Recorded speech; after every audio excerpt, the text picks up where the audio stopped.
Doris is a very busy woman who is so committed to her job.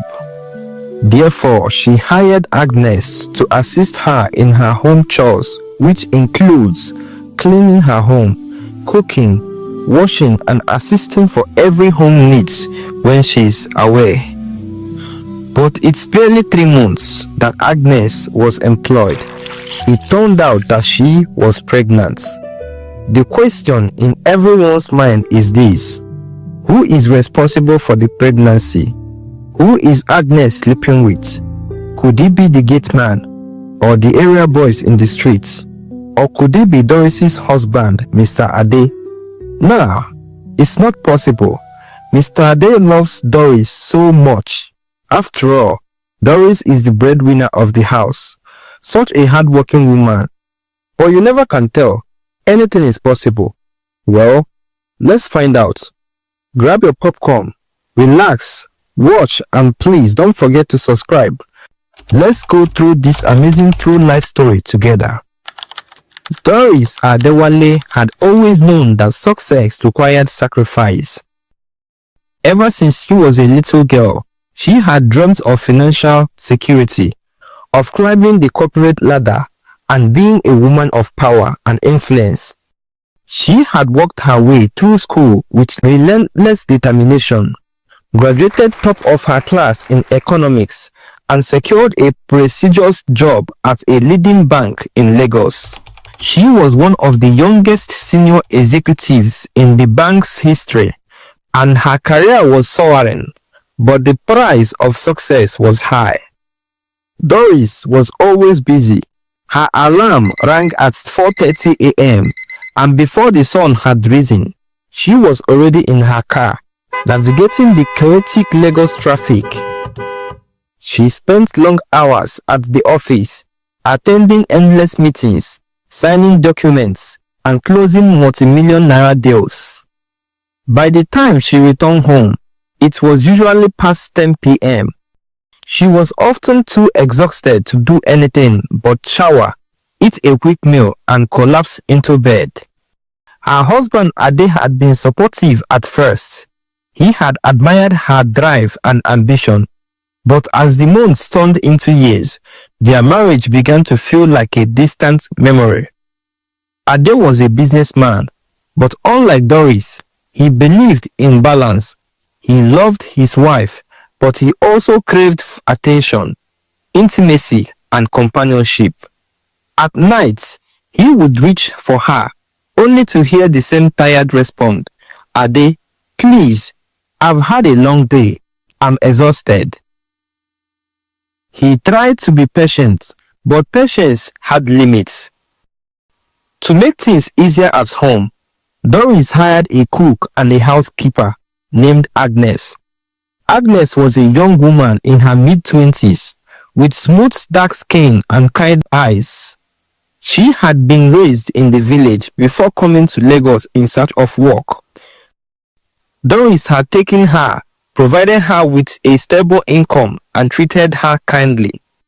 Every morning, before leaving for work, Doris would remind Agnes, "Make sure Ade eats well, take care of him, make sure he lacks nothing, provide him anything he wants." She meant it innocently, but words once spoken can take on dangerous meanings. Everything was going well, and Agnes has been doing her job so well. She cleans the house, she cooks, and she makes sure the house is always in good order. One humid evening, the rain poured heavily, the city streets were flooded, and Ade, frustrated by the weather, decided to come home early. When he arrived his home, he had just stepped into the hallway leading to the bedroom when he heard the sound of running water in the guest bathroom. The door was slightly ajar, so he peeped through the door and was amazed by what he saw. He pushed the door open without knocking, stepping inside only to freeze, pretending he didn't know Agnes was bathing. Agnes stood before him, completely naked, her body glistening with droplets of water. For a few seconds, Neither of them moved.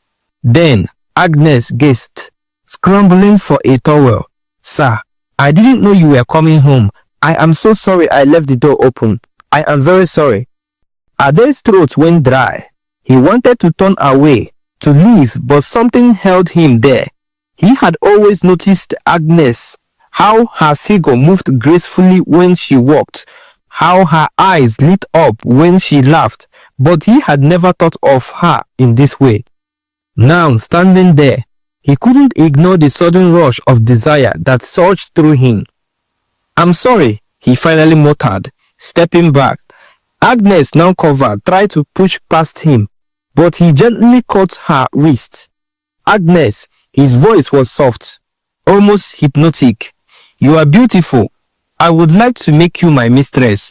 I promise to take good care of you and raise your salary by 200%. Agnes looked away. "Sir, please, Madame, trust me. I can't betray her trust." Ade smirked. "Doris is never here, Agnes, but you are. You cook for me, you take care of me, and didn't she tell you to take care of me?" Her lips trembled. This is wrong, sir. Please, I can't do this. Madame will be so mad at me. She is such a nice woman. I can't betray her trust." Ade persisted. There was something in Ade's eyes, something dangerous, thrilling. He persisted till Agnes succumbed, and he slept with her. This is the beginning of a new drama. After that fateful affair, Ade could not stop thinking about Agnes. To him, Agnes is a very sweet girl, if possible, better than Doris, his wife. At first, it was just a mistake, a single night of weakness. But soon, it became a routine. Every time Doris left for work, Ade and Agnes found themselves drawn to each other, in the kitchen, in the bedroom, in the very house Doris had built. Agnes tried to resist at first, but Ade was persuasive. He showered her with gifts, new dresses, expensive perfumes, and even wads of cash. "This is just between us," Ade whispered one night. "No one has to know. We have to enjoy ourselves. We only come to this life once, and we must enjoy it. Don't tell anyone about this. We will be enjoying ourselves, and no one has to know." Therefore, the betrayer continued. Unlike before, Ade no longer disturbed Doris at night for lovemaking. "You are tired, honey," he would say sweetly. "Don't worry, I understand. You are a very hard-working woman. I appreciate your hard work." Doris, relieved that her husband was becoming more understanding, had no idea that his needs were simply being met elsewhere. Months passed. The affair remained a well-kept secret. Then, one Sunday morning, Agnes began vomiting. She rushed to the sink, clutching her stomach uncontrollably.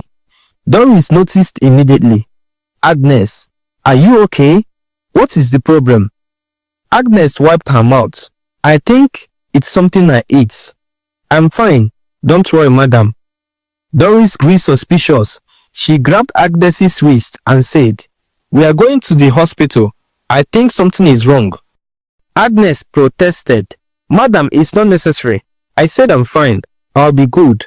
But Doris insisted that they are going to the hospital. They went to the hospital. At the hospital, the doctor performed a test. He turned with a smile when he returned after the test. "Congratulations, Miss Agnes," he said. "You are pregnant." Doris was so shocked and surprised, her eyes wide with shock. Agnes swallowed hard, avoiding her gaze. "Pregnant?" Doris repeated, her voice barely above a whisper. Agnes looked down. "It must be a mistake, madam. I'm not pregnant." Doris's hands shook. "Who is responsible? Are you sleeping with the gate man or the area boys in the streets? Does it mean that when I leave for work, you go about sleeping with all the men in the streets? Are you a prostitute?" Doris said. Agnes was silent and couldn't utter a word. Doris repeatedly asked her the question and threatened to throw her out if she refused to talk. Finally, Agnes decided to talk. "Madam, it's your husband, Mr. Ade," Agnes said.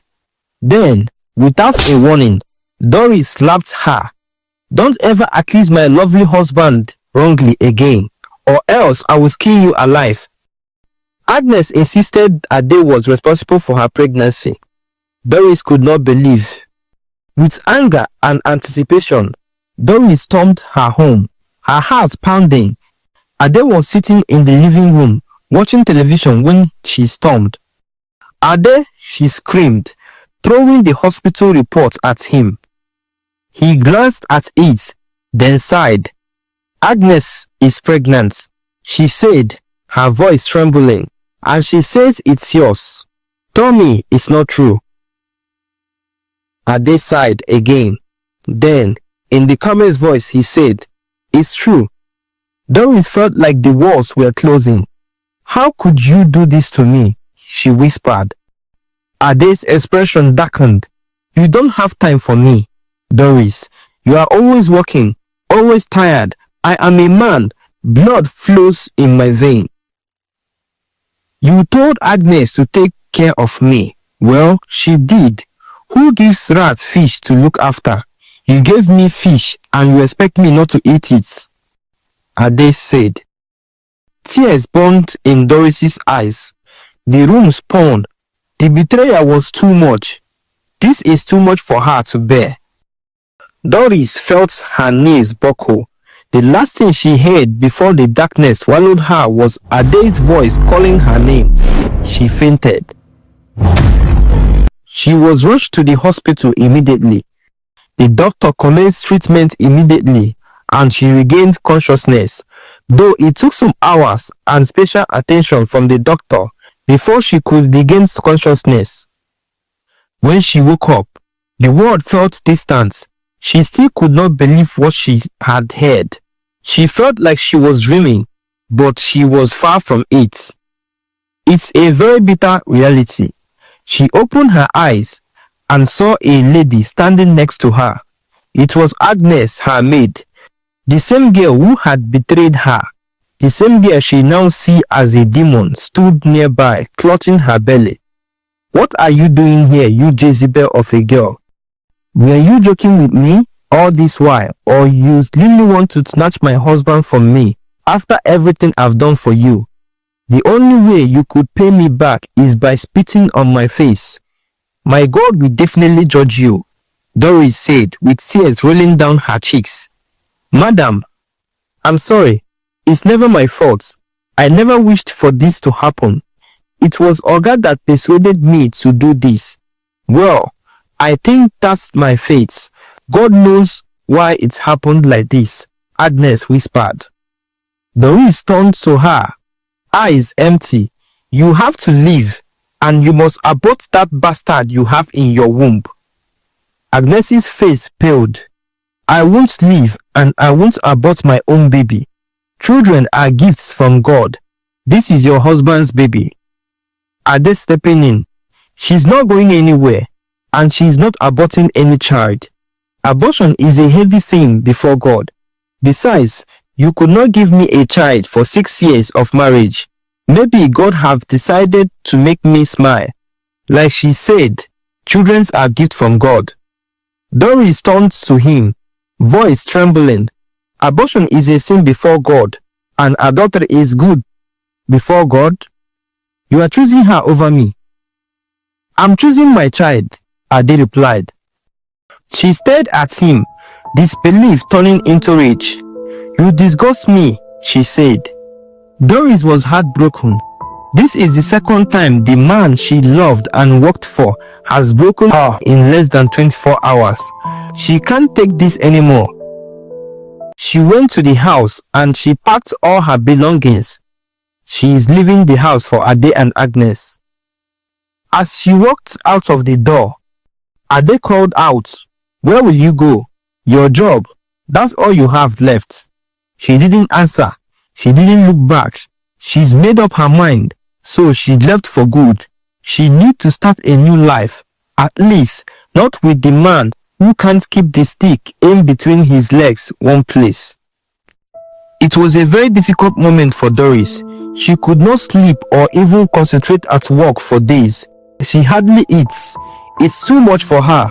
But above all, God helped her to overcome the situation. Doris threw herself into work, but this time, it wasn't just an escape, it was a new beginning. She moved into a high-rise apartment, surrounded by city lights. She traveled, she lived. Ade started living with Agnes as his wife, though they are not legally married, but they are already living together as husband and wife. Things were going well between Ade and Agnes.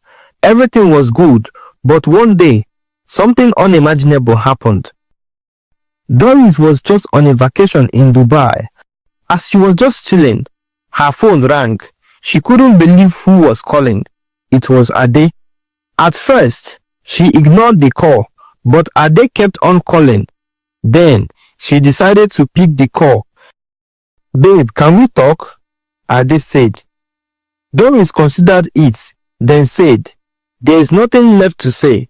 Doris ended the call.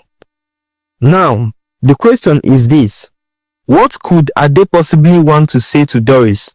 Why calling her babe? What is he up to? Something must be wrong somewhere.